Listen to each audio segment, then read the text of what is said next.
ومن يتق الله يجعل له مخرجا ومن يتق الله يجعل له مخرجا ومن يتق الله يجعل له من أمره يسرا.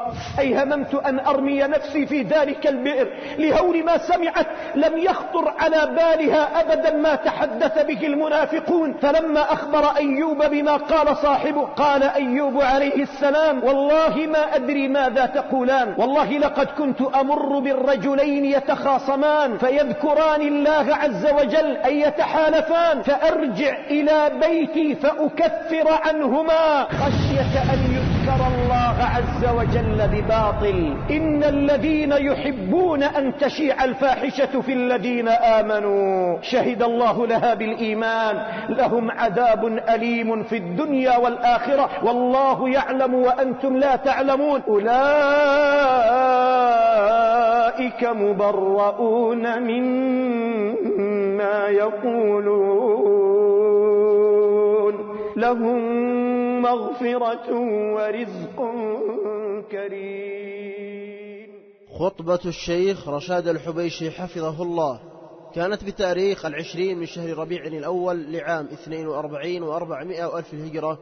وإليكم المادة المذكورة. نستعينه ونستغفره ونعوذ بالله من شرور أنفسنا وسيئات أعمالنا. من يهده الله فلا مضل له ومن يضلل فلا هادي له. وأشهد أن لا إله إلا الله وحده لا شريك له، وأشهد أن محمدا عبده ورسوله. يا أيها الذين آمنوا اتقوا الله حق تقاته ولا تموتن إلا وأنتم مسلمون. يا أيها الناس اتقوا ربكم الذي خلقكم من نفس واحدة وخلق منها زوجها وبث منهما رجالا كثيرا ونساء. واتقوا الله الذي تساءلون به والأرحام إن الله كان عليكم رقيبا. يا أيها الذين آمنوا اتقوا الله وقولوا قولا سديدا يصلح لكم أعمالكم ويغفر لكم ذنوبكم، ومن يطع الله ورسوله فقد فاز فوزا عظيما. أما بعد، فإن أصدق الحديث كتاب الله، وخير الهدي هدي محمد صلى الله عليه وعلى آله وسلم، وشر الأمور محدثاتها، وكل محدثة بدعة، وكل بدعة ضلالة، وكل ضلالة في النار. أيها المسلمون، يقول الحق جل ثناؤه وتقدست أسماؤه: ومن يتق الله يجعل له مخرجا. هذا وعد من الذي لا يخلف الميعاد، الذي وصف نفسه بقوله: ومن أصدق من الله قيلا، ومن أصدق من الله حديثا. وعد منه لعباده المتقين، وعد منه لمن حقق التقوى قولا وعملا واعتقادا أنه سيجعل له مخرجا مهما عظم الكرب واشتد الخطب ونزلت المصيبة بالعبد بالمتقي، فإن الله جل وعلا سيجعل له مخرجا وفرجا.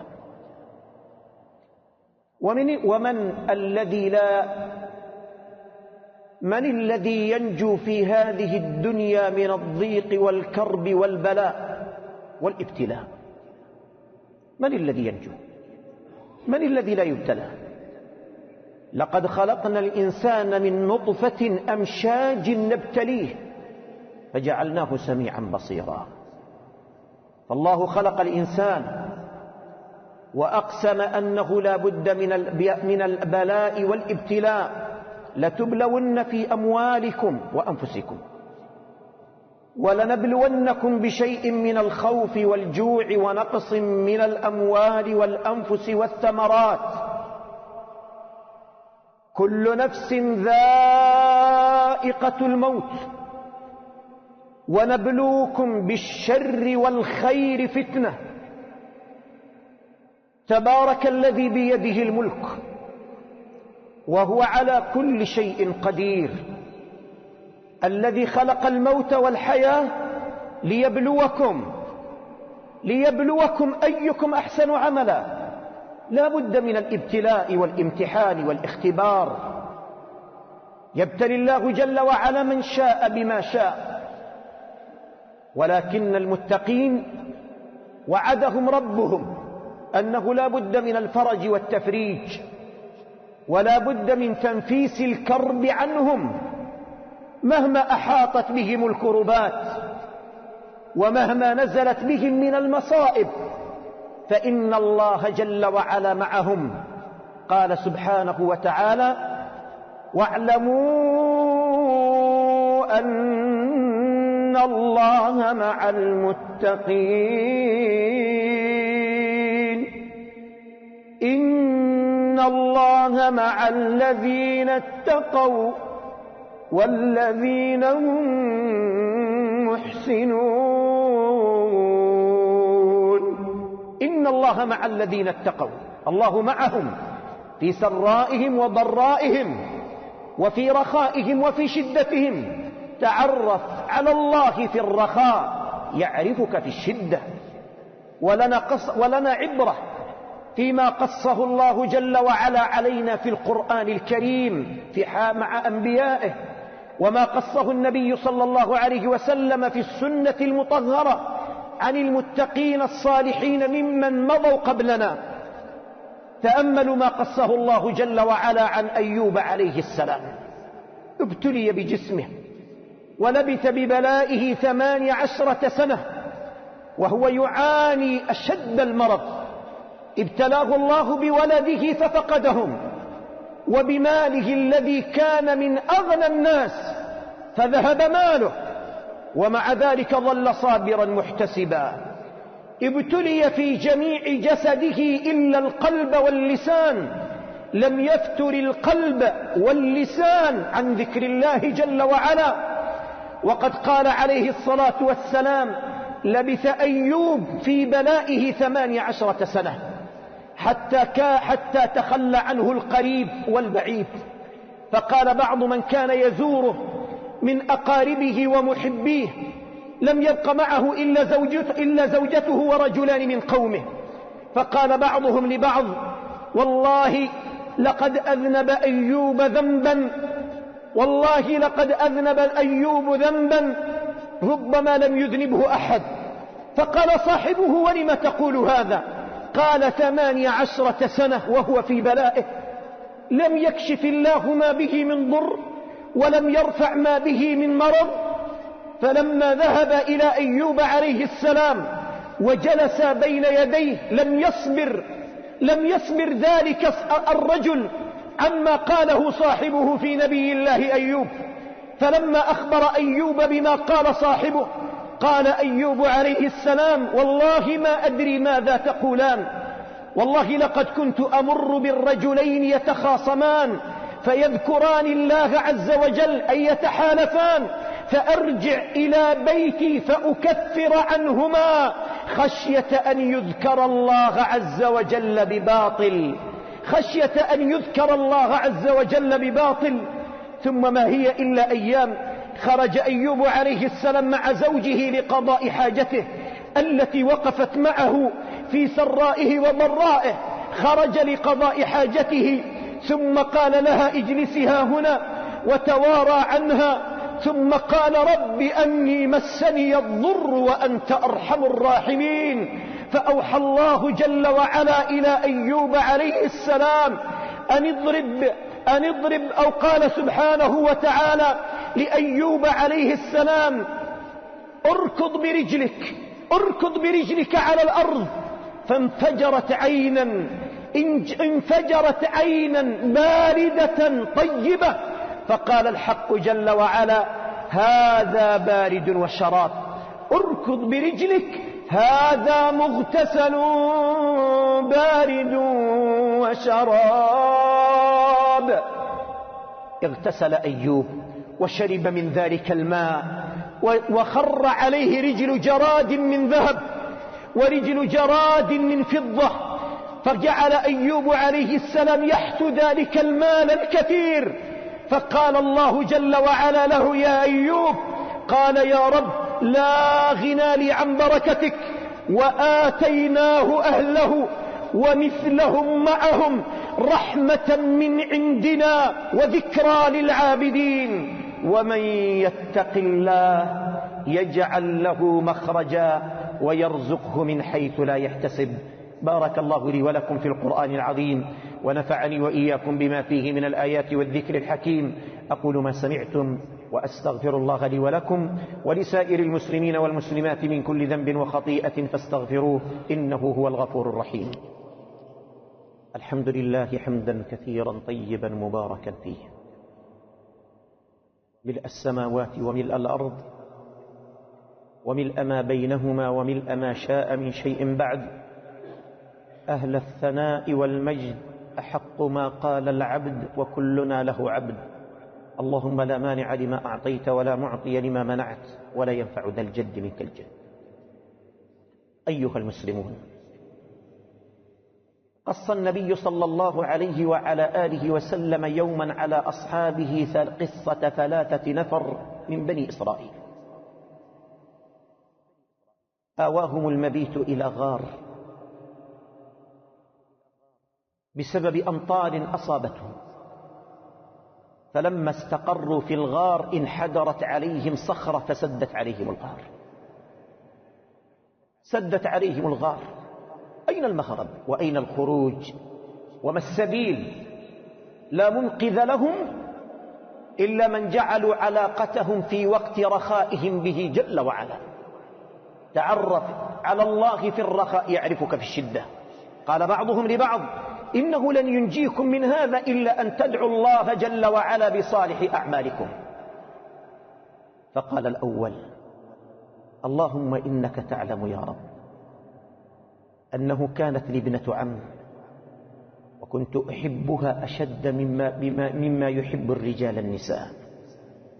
راودتها يوما على نفسها فامتنعت حتى ألمت بها سنة من السنين،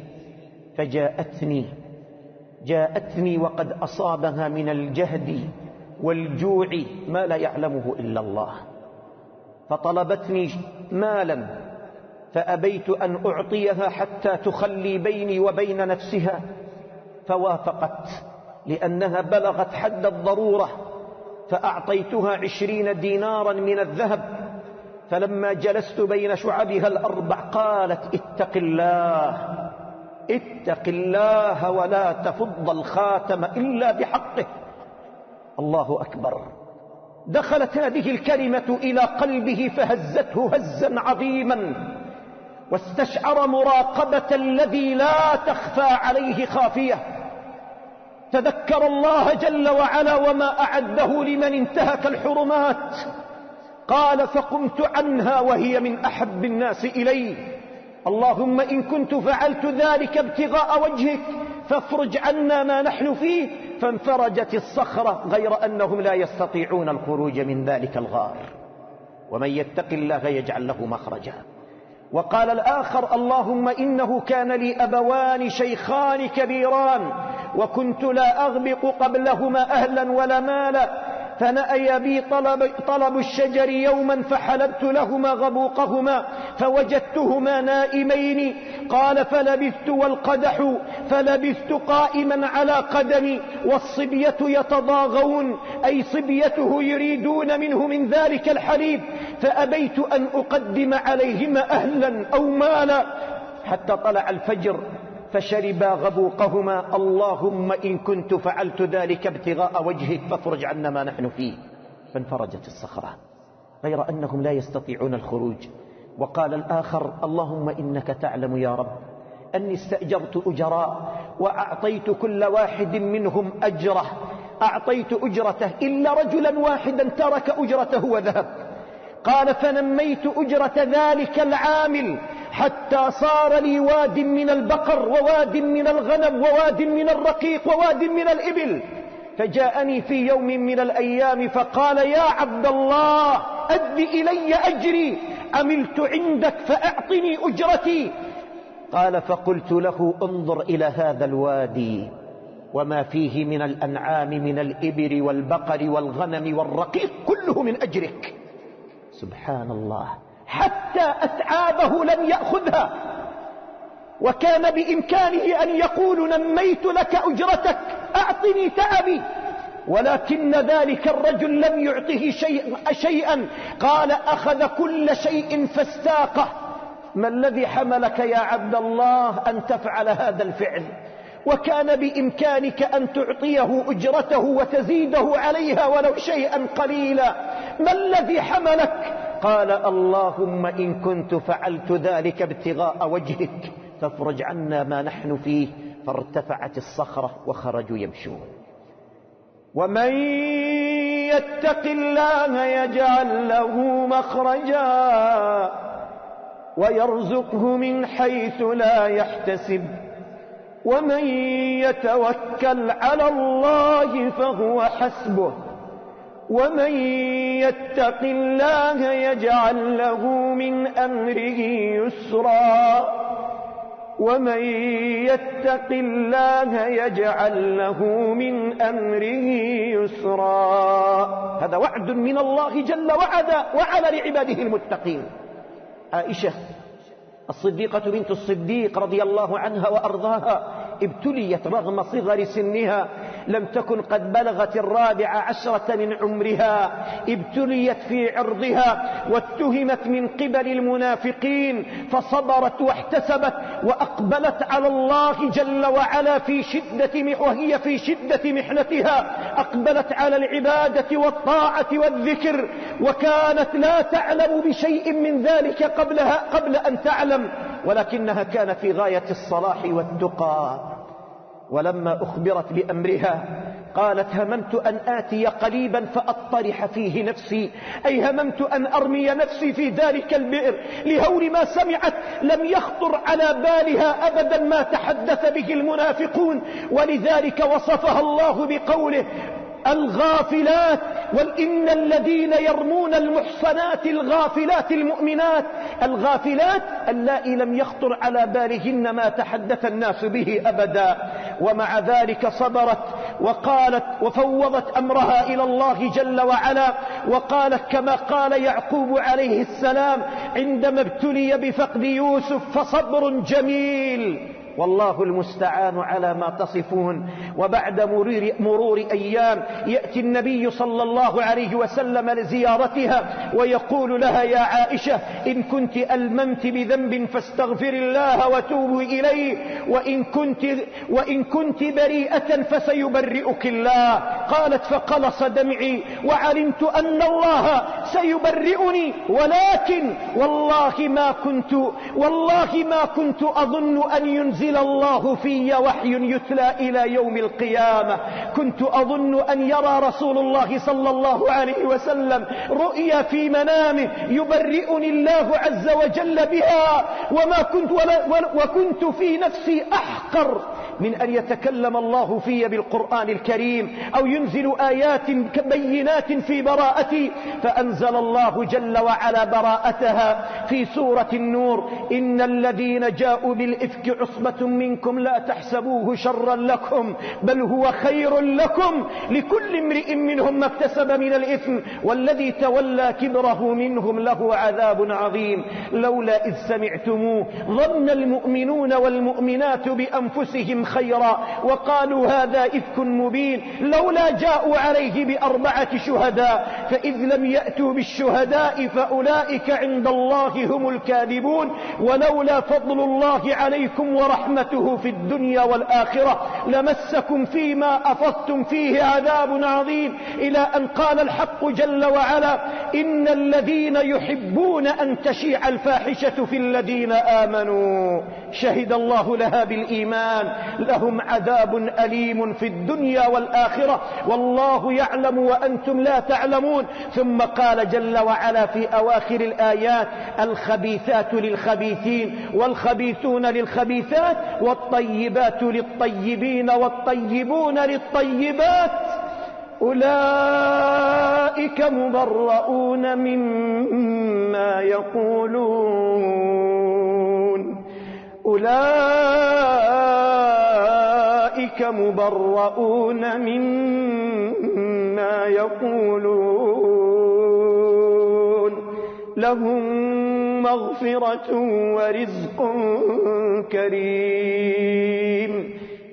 ثواب في الدنيا أو ثوابا في الدنيا وثوابا يوم القيامة.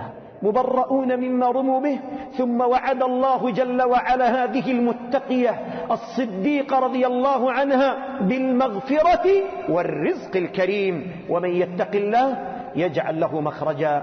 أسأل الله جل وعلا بأسمائه الحسنى وصفاته العلى أن يغفر لنا ذنوبنا وأن يكفر عنا سيئاتنا وأن يصلح ظواهرنا وبواطننا وولاة أمرنا. إن ربنا جل وعلا سميع الدعاء. اللهم إنا نسألك الهدى والتقى والعفاف والغنى.